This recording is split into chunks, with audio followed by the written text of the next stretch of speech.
So, I am about a month late making this video, but it's never too late, guys. It's never too late to talk about Dune, baby. So, of course, we got Dune Part 2, and if you've been watching my channel, you know I absolutely love the movie. It is one of the greatest sci-fi things ever created. It is phenomenal. But it is part 2 of what is designed to be a Dune trilogy of film. We know that Denis has already announced his intentions to eventually write and direct a Dune Messiah adaptation. Dune Messiah, which is the second book of the Dune series, and it is the follow-up to the original Dune, and kind of the finale of the Paul Atreides story. Now, as somebody who has read both Dune and also Dune Messiah, I have read both of these, I've also read some of the other books, I have some questions on how they are actually going to adapt Dune Messiah, because this is a very, very different book. So that's kind of what I want to get into today. I want to talk about Dune Messiah sort of in spoiler terms. There's going to be spoilers here, at least for the books, which means probably for the movies. And I kind of want to get at my predictions or just kind of discuss where I think Denis would take the story, or will take it, or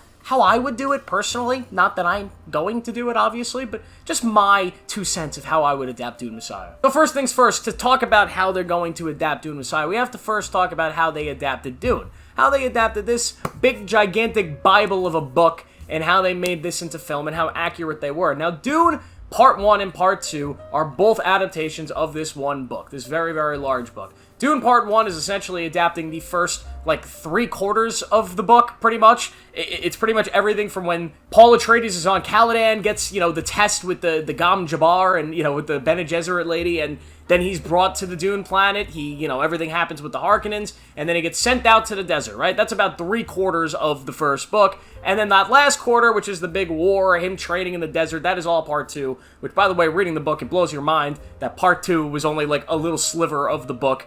And actually, like, more stuff happens in the movie, if I'm going to be honest, but it's pretty crazy that he was able to make that much of it. The book adaptation was actually relatively accurate to, like, what the movie... They actually adapted it pretty well. There are some changes, mainly with the character of Shani, that I will get into in a second. But some of the other changes, they took some stuff out. They changed some timelines, like when Paul Atreides, you know, drank the worm liquid and became the Muad'Dib, you know, the Messiah. That happens a lot earlier in the book than in the movie. There's also a very, very large time jump. I believe it is a few-year time jump in the book. So you get Paul Atreides' sister, who is a very, very important character at the end of the first Dune book, and an extremely important character in Dune Messiah.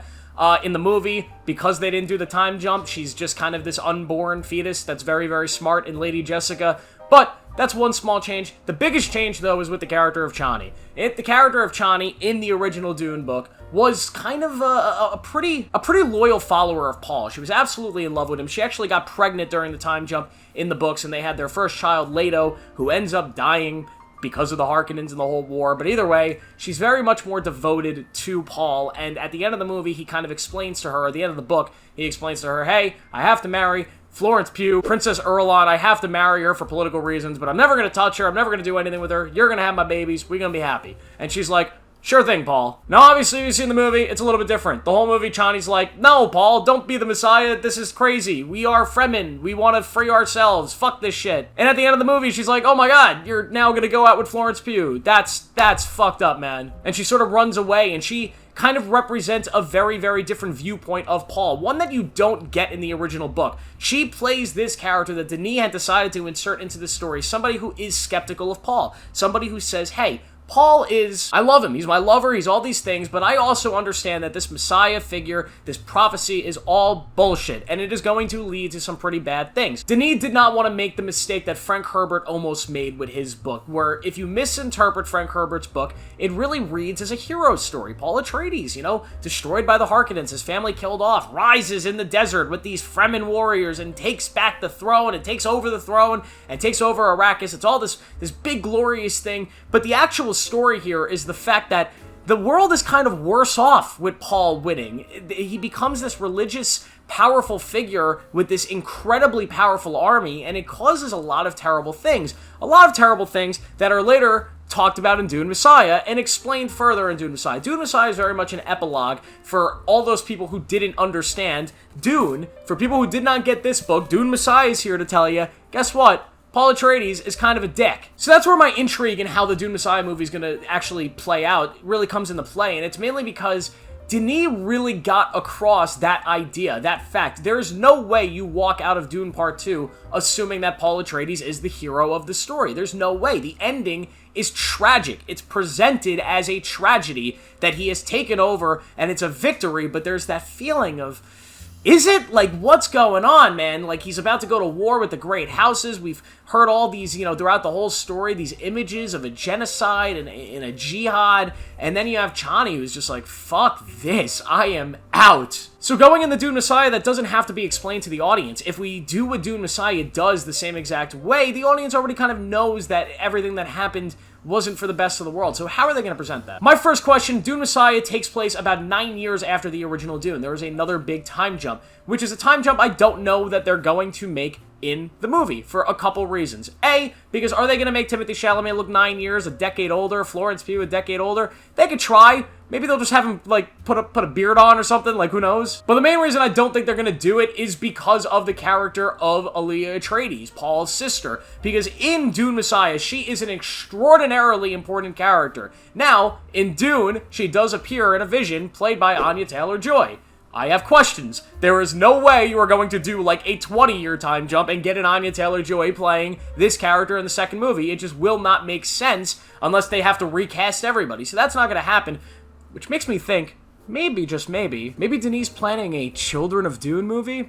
This book's fire, by the way. They should make this one. It's a shame that apparently he's not, but you would get Anya Taylor-Joy in this one, and she would be great. So my questions are that if you don't do that time jump, at least the full thing, what are you going to do? Are you going to do a 5-year time jump, a 3-year time jump, and have a very, very smart, intelligent 3-year-old Alia Atreides, which is just stupid and is not going to work? Or do you kind of replace that character in the Dune Messiah book with Lady Jessica? Lady Jessica, played by Rebecca Ferguson, is not a very... I don't even think she appears in Dune Messiah. She's just not an important character at all. So maybe you could replace her and have her take that role in the film. There's also a bunch of other stuff that happens. We know some of the stuff that will be adapted. We will get more of Florence Pugh's character in this film. She is a very important figure of Dune Messiah. Part of casting her was thinking ahead to this film. She is extremely important in this sort of conspiracy to take down Paul and this political scheming and kind of her role as this a wife of the Emperor, of the Muad'Dib, and what that means to her and how she's treated by him. And like I said, the scheming, the political stuff, that's what Dune Messiah is. If Dune is this big war movie, training in the desert, learning about Arrakis, going to war with the Emperor,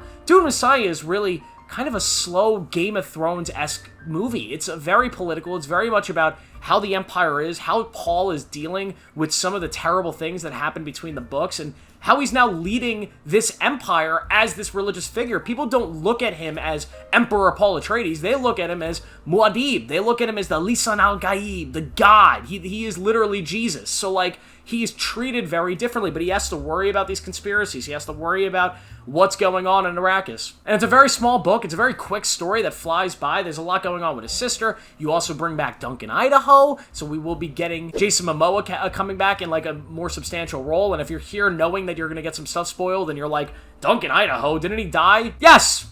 Yes, he did. That happens a lot. Finds a way to come back. But I just have questions of how they're going to get to the finale of this movie. Of course, we will have Chani back, and I think the relationship between Chani and Paul Atreides is what's going to make this Dune Messiah a lot more interesting than the book Dune Messiah. Because in the book, Chani has her problems with Princess Irulan. She has some problems with Paul throughout the story of him not being completely honest with her. But it's still sort of that, I'm loyal to you to no ends. I believe in you. I believe in the Muad'Dib. I want to fight these people that want to take you down. And it's really that same belief. Now you're going to have more of a complex character study here between Chani, who is not fully supportive of what Paul has done and is probably not going to be very happy with what has happened between the stories, with this jihad and this gigantic genocide that occurs. She's probably not going to be that happy. So there's probably going to have to be some convincing for her to eventually come back and be a concubine, right? Versus Princess Irulan, who in the book is really just by Paul is thrown to the side. Like, you know, you're my wife, it's political stuff, you could sit on my council, we could be chill, but I'm not touching you, you're not having my babies, none of that shit's happening. Maybe now he will have a more substantial relationship with her in the absence of Chani, and there could be more depth there to that character and to the relationship between Florence Pugh and Zendaya's characters. There could really be something more there. But my main interest with this movie is how they make it feel like a third movie in a trilogy, how they make it feel like a finale, because there really isn't any big, gigantic set-piece finale here. There's some stuff, there are stakes that ramp up, and there's a big moment at the end of the book, right? There is like a little bit of a thing, but nothing like what happens at the end of Dune Part 2. There's no fucking giant battle with sandworms and everybody coming in, and there's none of that shit. There is no Paul Atreides versus Austin Butler's character. Like, that doesn't happen in Dune Messiah. There is stuff that ramps up, but yet again, it's much more like Game of Thrones, or more recently, the show like Shogun, where it's kind of anticlimactic for a reason, and it builds up more strategically, and it's very political and very philosophical, more so than big action stuff. So it's just going to be kind of like a weird trilogy in the sense that most trilogies, like Lord of the Rings, you get the movies that slowly build up, and by the time you get to Return of the King, that movie is like 2.5 hours of just straight up battles and badass awesome payoffs. Versus this book, where it's not really a payoff, it's kind of like shit's kind of gotten worse since he's taken over, things are bad, and they just kind of get worse throughout the story, and then it leaves you in a spot where you sort of need Children of Dune. Like, Dune Messiah, this book does not work if you don't have Children of Dune. Like, Messiah is an epilogue to Dune. It is. It's really kind of like the final part, the final chapter of that, but it's also a prologue to Children of Dune, which to me, if I'm honest, is the best book in the series, and I don't know how you complete this story, this original trilogy, without doing the third book. So I kind of hope secretly Denis plans on doing Children of Dune, because that would be the big finale. And I know it doesn't sound as good. 4 movies isn't as good as a trilogy, but a Children of Dune movie adapted the right way would be the big end to what this series needs, and would make a lot more sense than this book. Although maybe they'll make the changes, maybe they will incorporate some stuff from Children of Dune into Dune Messiah, they will incorporate some of that third act stuff, maybe they'll do time jumps and just kind of skip a lot of the stuff in Children of Dune and just merge it into one story. I don't know, but either way, I'm very, very intrigued on how they do it, because it is a movie that is very, it's going to be very different than the previous Dune movies. Denis is going to have to change some stuff from the book. He already has with the relationship with Chani. Very interested to see how they do that. I'm very interested to see how they tackle Paul's sister and that character, because you teased Anya Taylor-Joy, but I can't envision a reality in which she's playing the character in this film, because you would have to recast Paul Atreides. You just can't have Timothée Chalamet, who's in his 20s, playing like a 40-year-old Paul. It just would not work. And if you recast Timothée Chalamet, I also just don't think it works. As a whole, you can't have somebody else playing the character. So more than likely, you're going to have like a 5 or a 6-year-old girl actor playing this extremely important character. So there's just questions upon questions of how they're going to handle it. I'm sure these are questions that Denis is still trying to answer for himself in the writing process. But for me, I'm very excited to see what they do. I'm very excited to see if they pull off a Children of Dune movie eventually with Anya Taylor-Joy, with Leto Atreides and his sister and all the stuff that goes on with that. Do we need God Emperor of Dune? Hell no, we do not need God Emperor of Dune. Stop at Children of Dune. But yeah, that's my video. Just wanted to come on and talk about Dune for a little bit. What do you guys think? How are they going to adapt Dune Messiah? Let me know down below if you've read the books. Make sure to like this video, subscribe for more, turn on notifications to see everything when I post it. I'll see you guys in the next one.